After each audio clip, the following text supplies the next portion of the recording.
दरवाज़ा बहुत आहिस्तगी से खोला गया। उसने सर बाहर निकाल कर दाएं बाएं देखा, फिर एक कदरे फूला हुआ शॉपर सामने के घर के दरवाजे पर उछाल दिया और फिर आहिस्तगी से दरवाज़ा बंद कर दिया। थोड़ी देर बाद मुतासरा दरवाज़ा खुला और वही शॉपर उठाकर वापस तखरीबी दरवाजे की तरफ फेंक दिया गया।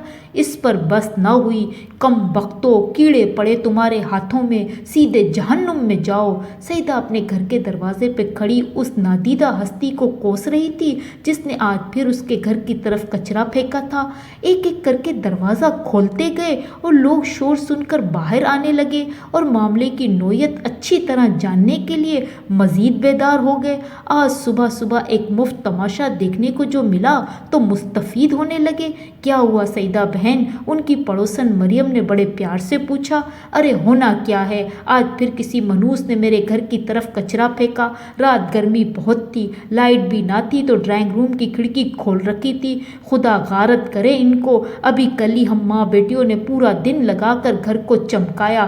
थैली जो फटी, सारा गंद कमरे में आ गया। गजब खुदा का, रजब का मुबारक महीना आ रहा है। ऐसे में भी इन मनूसों को ना तो खौफ खुदा है ना आखिरत की कोई फिक्र। फिर गली खाली हो गई और सईदा किसी को अपना हमदर्द ना पाकर घर में चली आई। घर में आते ही सईदा बोली, ए मियाँ सुनते हो, मैं नहीं पका रही। आज जो कुछ भी खाना हो होटल से लाओ। आज फिर पूरा दिन सफाई में निकल जाएगा। कुछ देर बाद गफूर साहब बड़बड़ाते हुए घर से निकले तो गली में बच्चे क्रिकेट खेल रहे थे। अरमान ने जोर से शॉट मारा।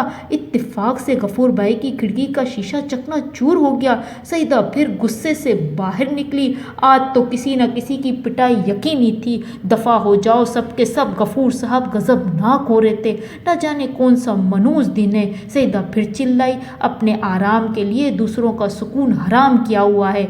ये नहीं कि भरी दोपहर में बच्चों को 2 घंटे सुला दे, मगर नहीं, मोहल्ले वालों का चैन भी तो बर्बाद करना है। इतने में गफूर भाई बेध्यानी में आगे बढ़े कि कीचड़ में गिर पड़े। गली में राहिल अपनी साइकिल साफ कर रहा था। जल्दी से गफूर भाई को उठाया। थोड़ी ही देर में पूरे मोहल्ले में ये खबर फैल गई। एक के बाद एक औरत सईदा के घर आना शुरू हो गई। सलीम भाई तो फौरन डॉक्टर को बुला लाए। नफीसा घर से चाय डबल रोटी ले आई। नजमा आपा दोपहर का खाना तैयार कर लाई। पूरा मोहल्ला सिमट कर एक घर बन गया। वजिया और राबिया ने मिलकर घर समेट दिया। सईदा और गफूर भाई को अब एहसास हो चुका था कि हमें इस तरह इन्हें बातें नहीं सुनानी चाहिए थी। बहरहाल देर आए दुरुस्त आए। अब इन सब ने यह तहैया कर लिया कि आज से हम सब मोहब्बत और इत्तफाक से अपने मोहल्ले को एक मिसाली मोहल्ला बनाएंगे।